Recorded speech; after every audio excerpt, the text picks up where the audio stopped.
Sveiki gerbėmieji. Vėl noriu pasikalbėti su jumis apie manipulacijas. Pradžiai pasiskūsiu, paverksiu ant peties. Pasigendu heiteriškų komentarų, nes iš heiteriškų komentarų aš paskui galiu užauginti manipulacijų dekonstrukciją. Jų sumažėjo. Liūdna. Bet manipulacija 27 sulaukė vieno komentaro. Kadangi vieno sulaukė, heiteriško, už juo ir kabinuosi. Neįdomu visai, klausau, net bloga pasidarė. Net bloga pasidarė. Vadinasi, kažkas supykdė. O prieš tai jums buvo gerai? Gal čia ne video? Grįšim. Yra žmogus, kuris komentuoja į komentarą. Jei kenkia sveikatai, neklausyk. Žinokite, aš lygiai tą patį norėjau pasakyti. Nepatinka, nevalgyk. Niekas tavęs neverčia. Kodėl? Bet žmogus norėjo pareikšti savo nuomonę. Dabar šiek tiek apie ką mes šnekam. Žinios kalba, išmintis klausosi. Supratau, ką noriu pasakyti, ne? Manau, kai žmogus klausosi to video, jam tai nepadėjo. Čia aš grįžtu į prieš tai buvusią citatą. Turėčiau perklausyti dar kartą, ar tikrai gerai jautėtės prieš klausant video. O tada, kaip profesionalas, turėčiau užduoti klausimą, ties kuria vieta pasijutote blogai? Ties kuria atėjo blogumas? Nes, kai aš citavau knygą, žadėjau jūs neberodyti, bet jinai kaip ir verta dėmesio, kaip ir neverta dėmesio. Čia jau žmogus turėtų spręsti pats. Vertimas pirmojo dėsnio Never outshine your master. Vertimas buvo blogas. Vertimas buvo prastas. Nes master įvardintas kaip mokytojas. Jeigu matėte 27, tai suprantat, ką noriu pasakyti. Dėl tokio vertimo, netgi man skaitant, žinant, kad vertimas blogas, negerumas kilo. Nes galvoju, kaip taip neprofesionaliai išversti. Čiagi galima totaliai suklaidinti skaitytoją, bet nesvarbu. Vertimas nėra geras ir dėl to gali kilti blogumo jausmas. Tai jeigu jums kilo blogumo jausmas tada, kai aš skaičiau knygą, tai nekaltikit manęs. Kaltikit knygą, arba leidyklą, arba vertėją, arba kokią nors politinę partiją, arba saulės užtemimą. Suraskit kaltą dėl jūsų problemų. O čia geras. Jeigu jums tapo blogo kitur, ne ten, kur aš citavau knygą, tai laukčiau komentaro, kuri konkrečiai vieta jums sukėlė blogumo jausmą.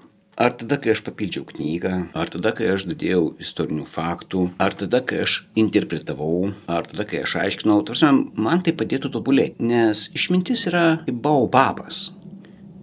Būdamas vienas, jo neapglėpsi. Tai yra, jūs galite man padėti tobulėti. Ir kitą kartą jums nebus bloga, nes jūs prisidėsite prie mano tobulėjimo.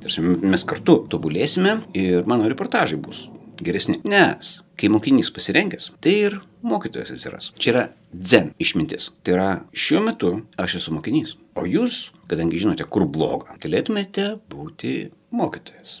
Grįžtant prie reportažo 27, aš ir pats juom ne visai patenkinta. Jisai galėjo būti geresnis. Kodėl taip manau? Manau, kad aš pasižiūrėjęs, supratau, kad kai kurių dalykų nepasakiau, kuriuos galėjau pasakyti. Nes tas never outshine your master, jisai iš esmės net nėra vienas dėsnis. Jį būtų galima išversti kaip nesublizgėk labiau už šefą, už viršininką. Žodžiu, šefas nepasakiau prieš tai laidoj. Tas būtų toks vertimas. Never outshine your master. Nesublizgėk labiau už šefą. Kitas dalykas. Abudu pavyzdžiai, kurie paminėti pas Gryną knygoje, jie yra susiję su karaliais. Bet nei Fouquet, nei Galilėjo, jie nenorėjo tapti karaliai. Jie norėjo karaliaus palankumo. Tai yra, kai mes kalbame apie galią, tai yra galios lygis yra labai skirtingas. Vienam pavyko, kitam ne.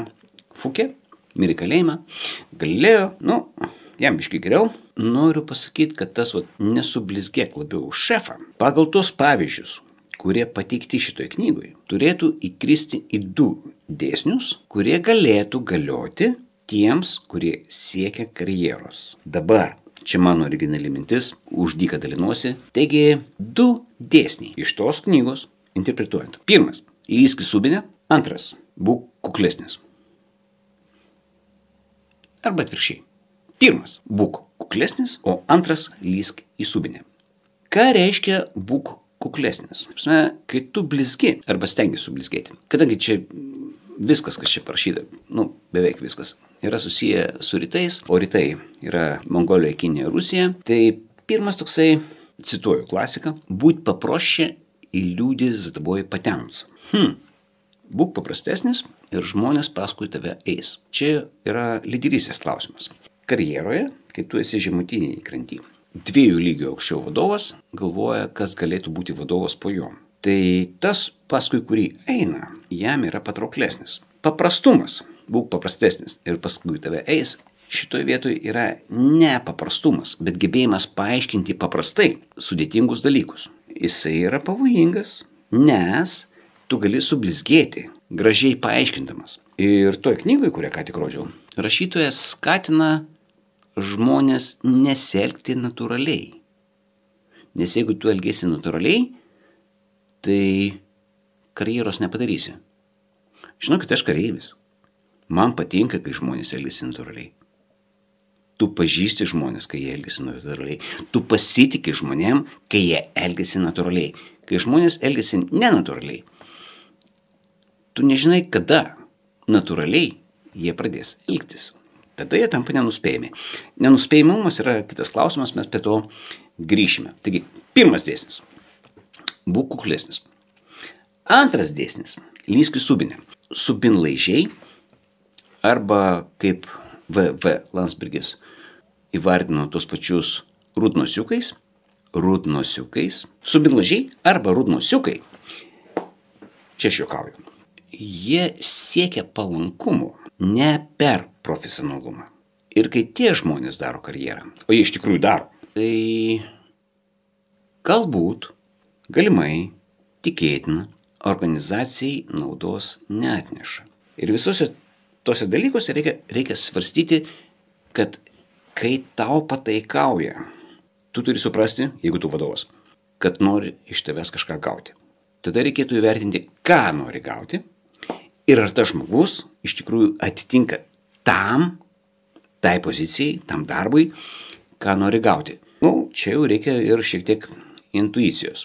Vienas iš triukų, kai yra, lendama į užpakalį, čia vėlgi senas rusiškas posakis, под вашим чутким руководством. Jums jautriai vadovaujant, mes pasiekėm tokių rezultatų.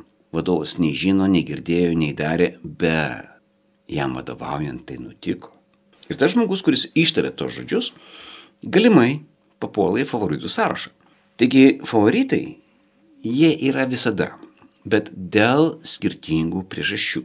Dėl prieš tai buvusių pažinčių, dėl gražių kalbų, gražių išvaizdų arba prieš tai atliktų darbų. Vadovai patys vertina, ką paaukštinti, o ką pažeminti. Ir pabaigai. Štai šia yra knygutė, pats prašiau. Neieškokit, manau, kad nerasit. Gal rasit, nežinau, bet iš tikrųjų knygynuose nėra. 149 sakinys. Skamba taip. Bandyk sublizgėti. Gal kas nors patikės, kad tu auksas. Ką noriu pasakyti? Yra blizgesys, štai šitoj knygoj. Apie auksus bandyk sublizgėti. Kalbu šitoj knygoj. Nėra juoda balta. Nes blizgėti labiau už šefą kaip ir nėra gerai. Neblizgėti visai irgi nėra gerai. Ir blizgesys labai dažnai pasireiškia ne dėl to, kad tu gražiai pasirodėjai, o dėl to, kad oponentą parodėjai blogiau už save. Apkalbos yra ginklai. Manau, kad šiam kartui pakaks. Ačiū Jums už dėmesį, ačiū už komentarus, ačiū, kad dalinatės, ačiū, kad remiate. Geros Jums dienos.